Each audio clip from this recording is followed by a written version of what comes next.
the descent, a violent maelstrom. Nature has a way of bringing the most devious of minds back down to earth. And shortly after the Sawmill Massacre, our psychopaths succumbed to the outdoors, of all things. Really now, Mr. West, can we stop with the cliched storytelling? This isn't a tale from Narnia. How could you possibly know his What? motivations for being in Narnia? that wood? Perhaps he wanted to feel closer to nature. Perhaps he was tired of killing. Just maybe he wanted to feel closer to his victims. All I know is, when the cops turned up to search the surrounding areas, they turned up nothing.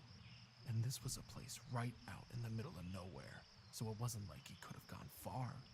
There was only one possible explanation. He'd managed to hitch a ride out of there. You think he called the paramedics himself? Well, it makes sense, right? Splatter yourself with some of the blood at a mass murder scene and the medics aren't exactly going to be picky about who they pick up. He's breathing, so you get him to the wagon ASAP. Of course, this particular victim was breathing a little too well for his or their own good. I guess they may be adding a new phrase to the ambulance protocol handbook. Ooh, that's some gratitude, huh? To a psychopath. All because they made too much fucking noise next door. Learn from this. Learn from this. Control your fucking noise levels at your party. Don't piss your fucking neighbors off.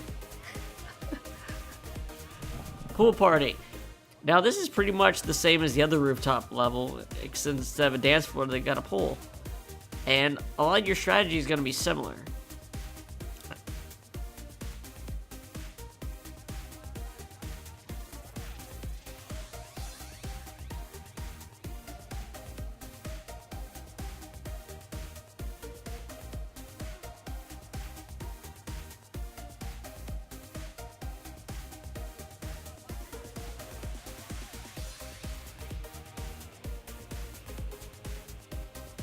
I think I may have jumped a little.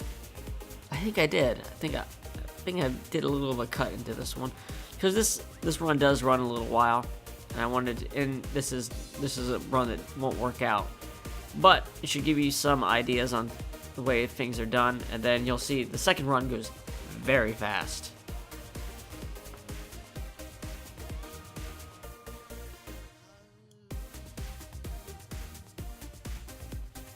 And you can see we got the slide, but there's also, the Mario character who will seal off that slide relatively quickly, so save it for emergencies.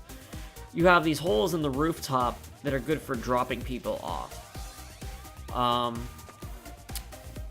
One thing I learned is you can drop sleeping people into the water and they will drown if they don't wake up after a certain amount of time. And that's a good way to kill someone without, getting caught. You can drop someone in each of the fans. That option's available. And of course, poisoning the punch on the left's good, especially since a bouncer starts into there. It's a good way of dealing with him.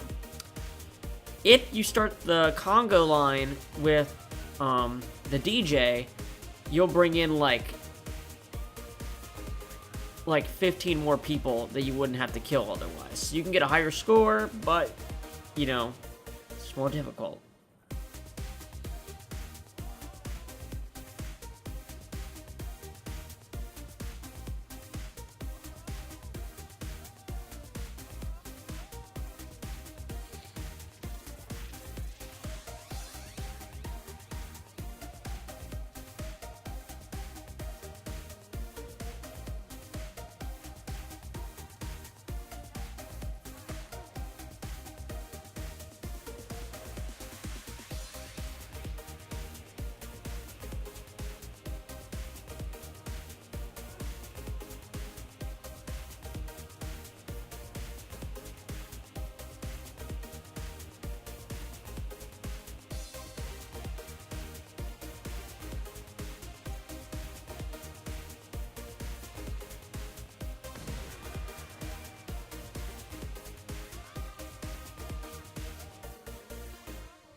So as you can see, we really narrowed things down, but the people that are left,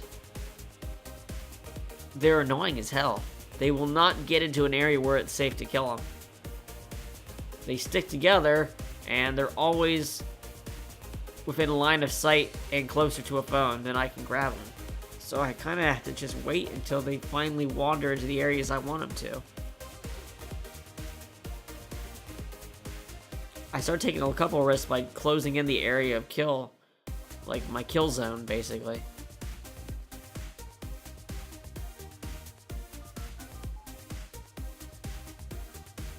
So here we got a good opportunity.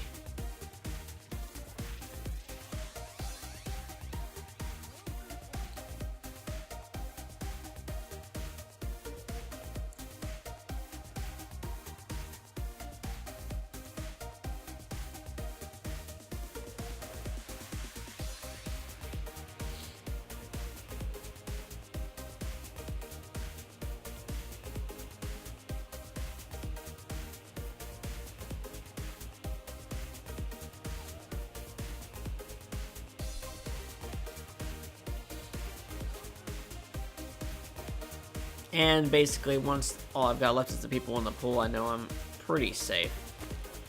This guy just wants to get tossed into the fan. Yeah, we've got it. We've got this.